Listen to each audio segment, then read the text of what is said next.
Chapter 4. The First Principle in the Science of Getting Rich. Thought is the only power which can produce tangible riches from the formless substance.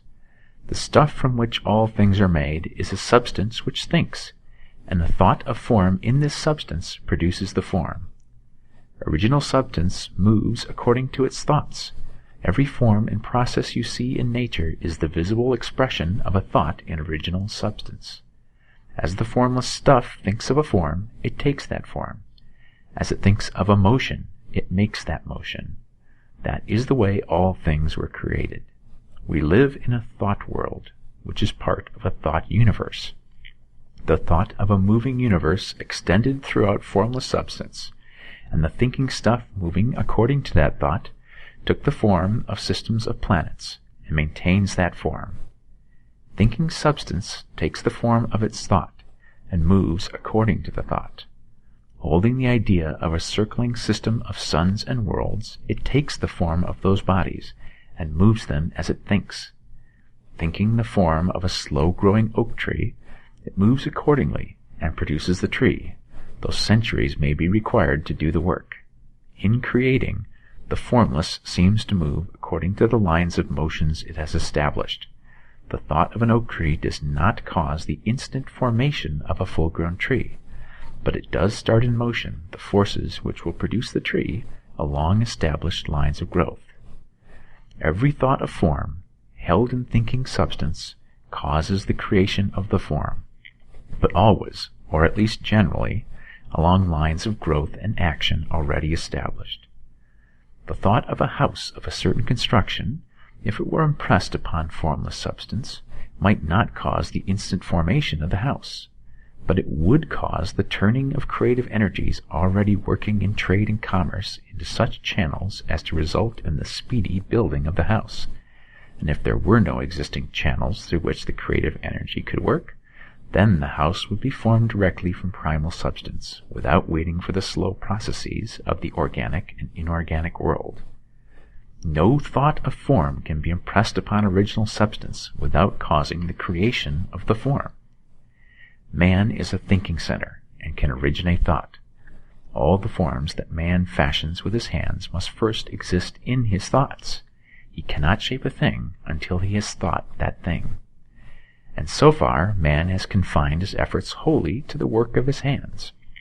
He has applied manual labor to the world of forms, seeking to change or modify those already existing. He has never thought of trying to cause the creation of new forms by impressing his thoughts upon formless substance.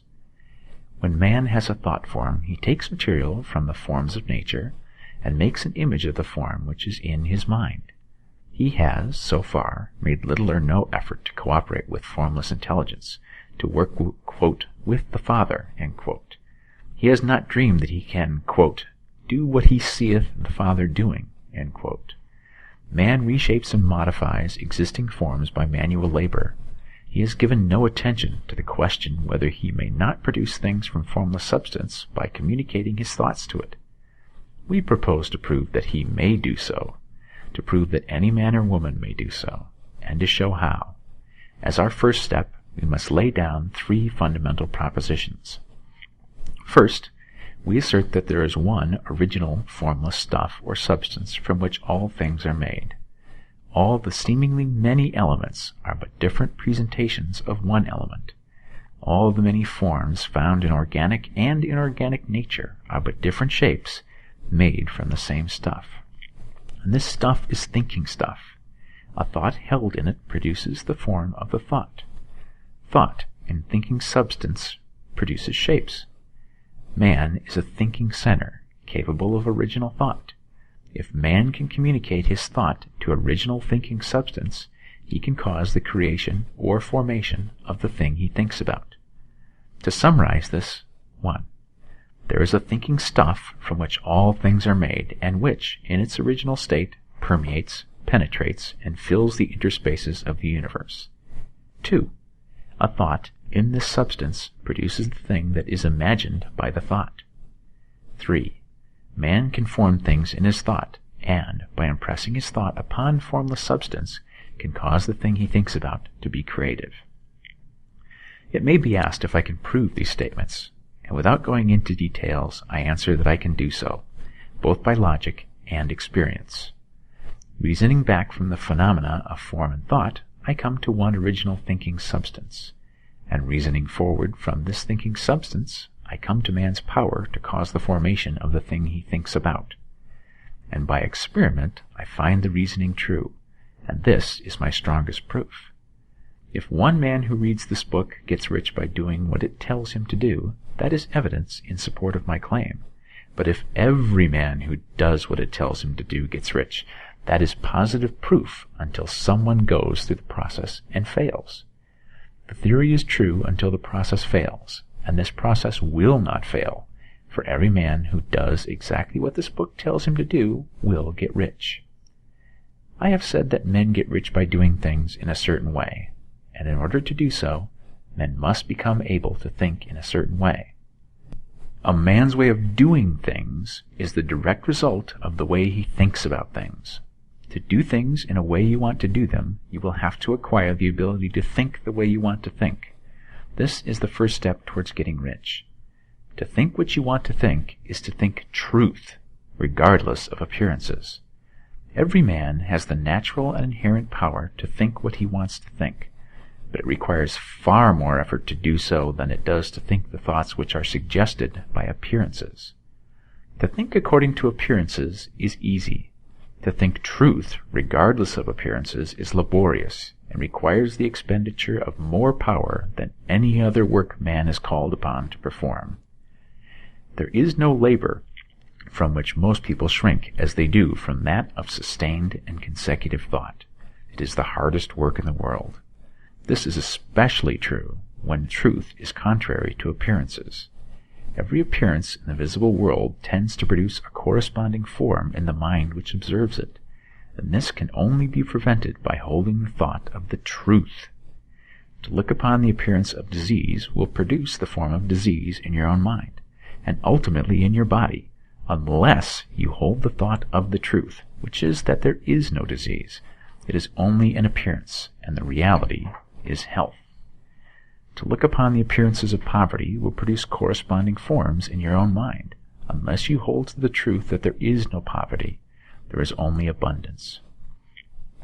To think health when surrounded by the appearances of disease, or to think riches when in the midst of appearances of poverty, requires power. But he who acquires this power becomes a master mind. He can conquer fate. He can have what he wants. This power can only be acquired by getting hold of the basic fact which is behind all appearances, and the fact is that there is one thinking substance from which and by which all things are made.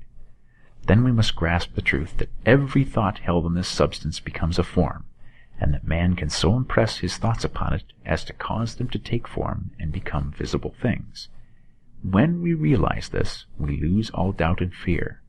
For we know that we can create what we want to create, we can get what we want to have, and can become what we want to be. As a first step toward getting rich, you must believe the three fundamental statements given previously in this chapter, and in order to emphasize them, I repeat them here. 1. There is a thinking stuff from which all things are made, and which, in its original state, permeates, penetrates, and fills the interspaces of the universe. 2. A thought in this substance produces the thing that is imaged by the thought. 3. Man can form things in his thought and, by impressing his thought upon formless substance, can cause the thing he thinks about to be created. You must lay aside all other concepts of the universe than this monistic one, and you must dwell upon this until it is fixed in your mind and has become your habitual thought.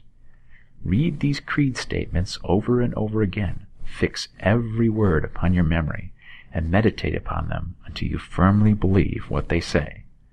If a doubt comes to you, cast it aside as a sin. Do not listen to arguments against this idea. Do not go to churches or lectures where a contrary concept of things is taught or preached. Do not read magazines or books which teach a different idea.